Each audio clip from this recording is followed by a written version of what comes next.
Bom dia, domingo de Páscoa. Que bom, não? Uma data onde nós vamos comemorar.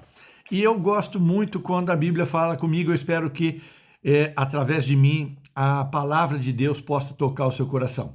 Sabe o que a Bíblia pergunta? Sabe o que a Bíblia fala a respeito da Páscoa? Ela diz assim: quando os vossos filhos perguntarem qual o significado dessa comemoração, você explique dessa maneira. Dois pontos. E começa a descrever como nós deveríamos, como cristãos, descrever a comemoração da Páscoa para os nossos filhos. Você sabe descrever a Páscoa, contar para os seus filhos o que aconteceu? Nós temos um grupo de família e no qual meu neto Gustavo ontem, ao ver o vídeo e entender, ele falou: mas que história é essa de cordeiro? Que história é essa? Eu não estou entendendo nada. Então, esse vídeo vai para você que porventura quer aprender um pouco mais de como poder explicar para o seu filho da maneira correta o que é Páscoa.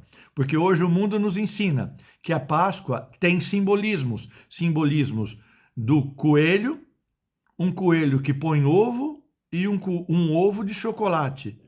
Mas a palavra do Senhor quer que eu e você entendemos essa frase. Quando os vossos filhos perguntarem qual o significado dessa comemoração, vocês vão dizer assim, dois pontos. Essa comemoração da Páscoa é a comemoração de uma libertação onde Deus, com o seu poder forte, poderoso e, sobretudo, livrou um povo que estava vivendo em escravidão e deu liberdade para esse povo através de um cerimonial, através de uma ordem. Então, esse povo foi libertado da escravidão quando ele seguiu a ordem do próprio Deus de como fazer para conseguir a sua libertação. E aí surgiu a comemoração da Páscoa. Porque Páscoa em hebreu significa pesar, que significa passar por cima, não levar em conta, poupar.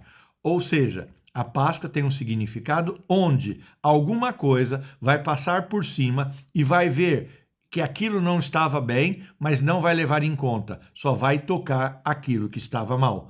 Ou seja, o povo judeu vivia em escravidão no Egito, e esse povo era o povo de Deus. Você pode fazer uma analogia para a sua vida hoje.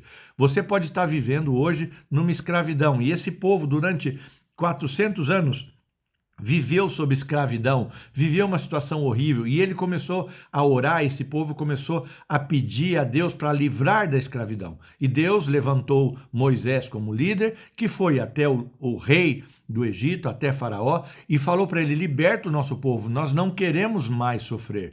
E, através disso, o faraó nunca deixava que o povo de Deus saísse da escravidão, porque era interessante para ele manter as pessoas em escravidão. Ele, o faraó, presta atenção, tinha as chaves da morte, a chave da escravidão na sua vida.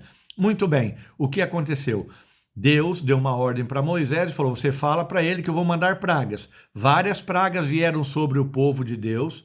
Na realidade foram 10 pragas, e somente depois da última é que o faraó se convenceu que ele tinha que liberar o povo de Deus.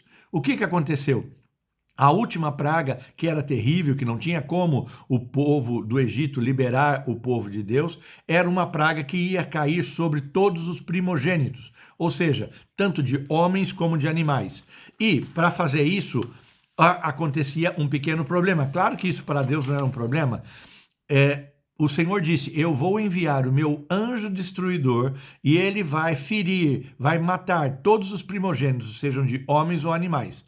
Mas para que vocês, meu povo, sejam diferentes, vocês vão ter que fazer a Páscoa, vão ter que fazer o Pessá, que é uma cerimônia onde, ao passar o meu anjo da morte sobre a sua casa, ele vai ver que lá tem algo especial.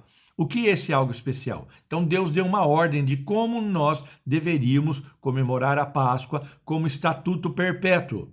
Não é com não comer carne durante 40 dias, não é nada disso. Deus falou: olha, vocês vão ter que sacrificar um cordeiro de 1 ano, um cordeiro sem defeito nenhum. Esse cordeiro vai ser sacrificado e parte do seu sangue vai ser separado. Então, com esse sangue do cordeiro, você vai pintar a viga da sua porta, da sua casa, e os dois bastões da entrada, para que quando o meu anjo passe pela sua casa, veja que na porta da sua casa tem a marca do sangue do cordeiro, ele vai embora e não vai causar mal nenhum para vocês.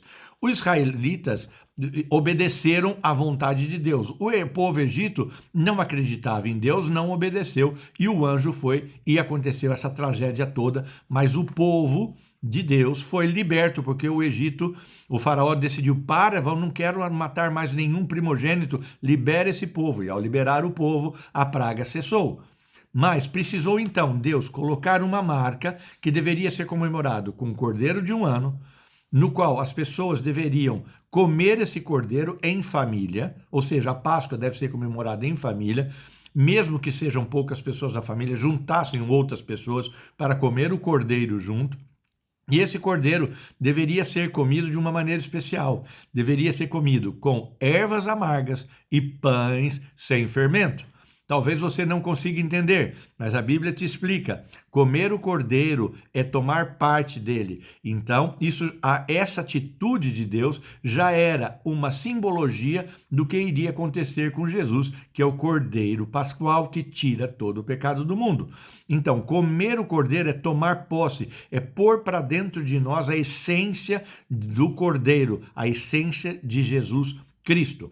Comer ervas amargas significa o seguinte: não é pelo teu valor que você foi salvo dos teus pecados, dos teus problemas e da ira da escravidão, mas sim pelo poder do sangue de Jesus. O sangue de Jesus é que tira todo o nosso pecado. A obediência a Jesus é que faz com que nós sejamos livres do peso das chaves da morte e das chaves da escravidão. Foi por isso que Jesus foi lá no inferno, na sexta-feira e no sábado, pegou das mãos de Satanás a chave da morte e tem agora as chaves da vida para entregar para mim e para você, que comemos do cordeiro, ou seja, comemos do corpo de Cristo, bebemos, nos manchamos, nos ungimos com o sangue de Jesus para nos livrar de todo o mal, e comemos ervas amargas, que são ervas que vão fazer com que eu, por mim, pelas minhas obras de caridade, obras de boas atitudes, não serei salvo, mas sim serei salvo pela misericórdia e pela vontade do próprio Deus, que se deu a si mesmo para morrer por nós,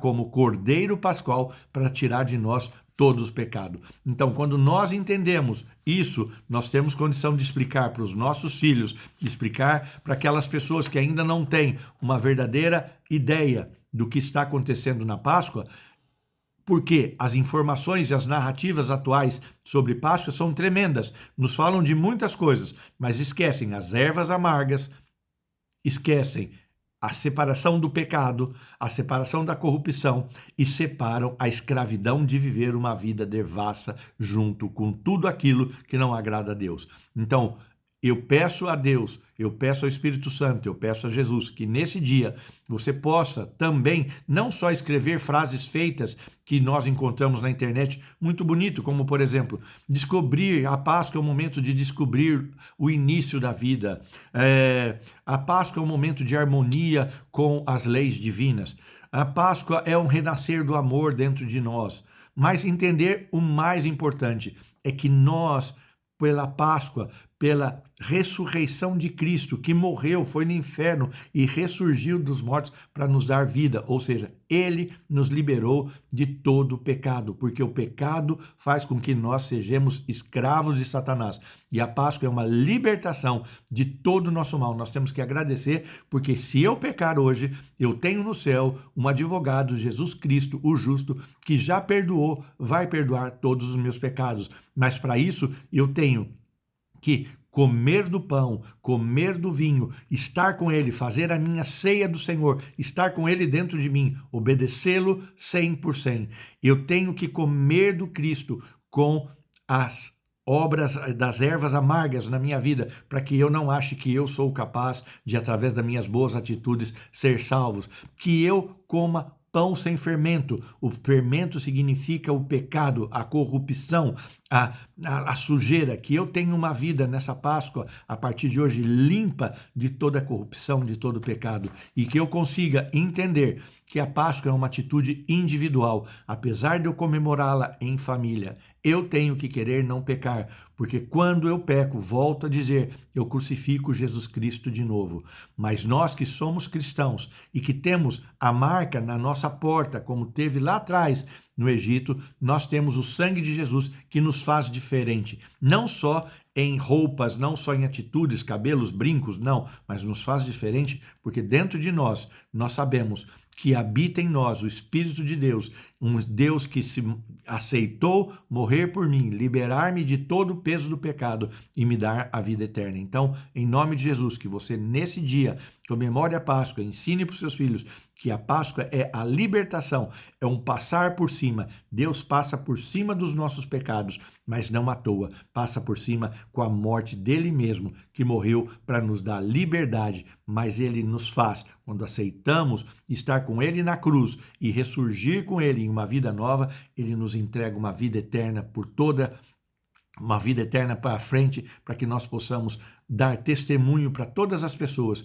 que morrer com Cristo, ressurgir com Ele, vale a pena. E também as nossas atitudes diárias é que vão mostrar as nossas, não Semana Santa, mas a nossa vida santa, que vai fazer muitas pessoas virem até Jesus e entender que prova de amor maior não há do que dar a vida pelo irmão. Jesus se doou por nós e morreu, aceitou ir no inferno, ressurgiu da mansão dos mortos e hoje está perto de cada um de nós, para que a Páscoa seja algo diário, uma ação individual na sua vida. Que Deus te abençoe, que Deus faça com que você tenha uma Páscoa muito santa, com muitas ervas amargas, mas também comendo do Cordeiro, para que nós possamos entender que é Ele que nos salva, é Ele que nos dá a eternidade. Deus te abençoe no nome de Jesus, tenha uma feliz Páscoa.